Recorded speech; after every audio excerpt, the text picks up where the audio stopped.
नमस्कार, मैं नीरज बाली। क्या पश्चिम बंगाल सहित उत्तर पूर्व के राज्यों और कर्नाटक काले धन को सफेद करने वाली बड़ी जगह बन गए हैं? गुरुवार यानी आज जो 3 बड़ी खबरें सामने आई हैं, उनसे तो कुछ ऐसे ही संकेत मिलते हैं।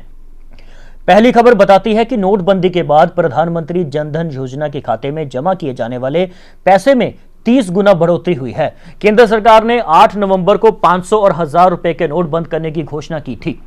सूत्रों के मुताबिक इसके बाद 9 नवंबर से अब तक करीब 21,000 करोड़ रुपए की अतिरिक्त रकम जनधन खातों में जमा की जा चुकी है। 8 नवंबर तक इन खातों में लगभग 45 करोड़ रुपए जमा थे, लेकिन 23 नवंबर तक यह रकम बढ़कर 66,636 करोड़ रुपए तक पहुंच चुकी थी। सूत्र बताते हैं कि जनधन खातों में सबसे ज्यादा रकम पश्चिम बंगाल में बढ़ी है और इसके बाद कर्नाटक में। हालांकि इस रकम का विवरण आना अभी बाकी है। उधर सरकार ने कहा है कि जनधन खातों का इस्तेमाल काले धन को सफेद करने में ना हो, इसके लिए उसने अपनी सतर्कता बढ़ा दी है। उधर दूसरी एक खबर के मुताबिक उत्तर पूर्व के कई राज्यों में देश के अलग अलग हिस्सों से काली कमाई का पैसा पहुंच रहा है। इसकी वजह यह है कि नागालैंड, मणिपुर, त्रिपुरा, अरुणाचल प्रदेश और मिजोरम की कई जनजातियों को आयकर से पूरी तरह से छूट मिली हुई है।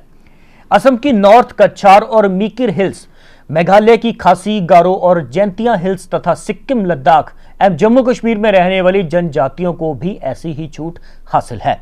अपने राज्य के किसी भी हिस्से से किसी भी रूप में होने वाली आमदनी या देश में कहीं से प्राप्त होने वाले लाभांश या ब्याज पर इन जनजाति समूह के लोगों से आयकर नहीं लिया जाता। काले जो कारोबारी हैं इसी का लाभ उठा रहे हैं। ऐसे ही एक मामले में पुलिस ने बुधवार को नागालैंड के कारोबारी अनातो जिमोमी को पकड़ा है। अनातो नागालैंड के 3 बार मुख्यमंत्री रह चुके नेफ्यू रियो के दामाद हैं। नेफ्यू रियो फिलहाल नागालैंड का प्रतिनिधित्व करने वाले इकलौते लोकसभा सदस्य हैं और वे भाजपा के नेतृत्व वाले सत्ताधारी राष्ट्रीय जनतांत्रिक गठबंधन यानी एनडीए के साथ हैं। अनातो के पिता खेकीहो जिमोमी भी नगा पीपल्स फ्रंट यानी एनपीएफ की ओर से राज्यसभा के सदस्य रह चुके हैं। खबर के मुताबिक पुलिस ने अनातो के पास से 3.5 करोड़ रुपए जब्त किए हैं। उन्हें यह रकम 500 और 1000 के पुराने नोटों की शक्ल में विशेष विमान से दीमापुर भेजी गई थी। दीमापुर हवाई अड्डे पर मंगलवार को उन्होंने सीआईएसएफ यानी केंद्रीय औद्योगिक सुरक्षा बल के अफसरों को आयकर से मिलने वाली छूट संबंधी प्रमाण पत्र दिखाकर यह रकम हासिल कर ली थी। हालांकि सीआईएसएफ ने इसकी सूचना आयकर विभाग को भी दे दी थी। इसके बाद हुई जांच में यह मामला सामने आया है और उन्हें पकड़ लिया गया था। आयकर विभाग के सूत्रों के मुताबिक अनातो ने पूछताछ के दौरान माना कि 12, 14 और 21 नवंबर को भी इसी तरह उनके पास हरियाणा से काफी रकम आई थी। उन्होंने यह भी माना कि इस रकम का बड़ा हिस्सा आरटीजीएस यानी रियल टाइम ग्रॉस सेटलमेंट के जरिए वे उन कारोबारियों के खाते में जमा करा चुके हैं जिन्होंने यह पैसा उन्हें भेजा था। इसके बाद हरियाणा के हिसार के ऐसे ही एक कारोबारी अनिल सूद आयकर विभाग की पूछताछ के दायरे में आए हैं।